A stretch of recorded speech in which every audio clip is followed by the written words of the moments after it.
तत्सवितुर्वरेण्यं भर्गो देवस्य धीमहि धियो यो न प्रचोदयात्।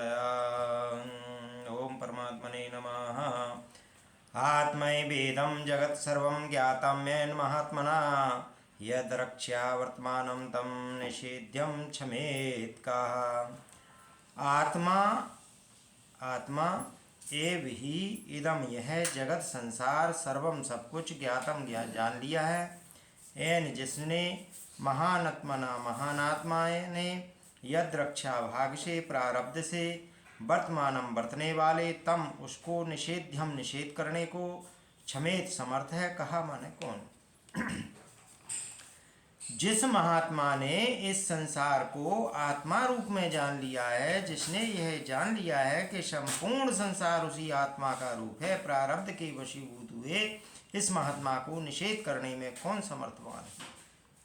जो स्वयं को आत्मा से भिन्न मानकर मन तथा अहंकार के अधीनस्थ होकर जो कर्म करता है, वह कर्म उसे पाप पुण्य का फल प्रदान करते हैं और उन कर्मों के फल का भोक्ता भी वही मन तथा अहंकार होता है। परंतु जो इनसे पार उस चैतन्य आत्मा में स्थिर हो गया है, जिसने इस संपूर्ण जगत को आत्मा की भांति समझ लिया है, तो फिर ना कर्म करने वाला बचता है और ना ही उसका फल भोगने वाला, क्योंकि आत्मा ना ही करता है और ना ही भोगता। एवं जो मन तथा अहंकार करता भोगता तथा वह लुप्त हो चुका है, अब उसका कोई अस्तित्व शेष नहीं बचा है।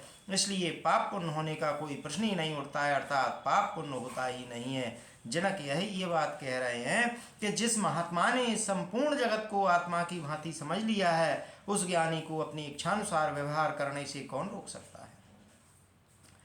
ऐसा व्यक्ति सामाजिक, राजनीतिक, व्यावहारिक, शास्त्रीय आदि सारे बंधनों से मुक्त होकर सिर्फ ईश्वरीय नियम अनुसार कार्य और व्यवहार करता है।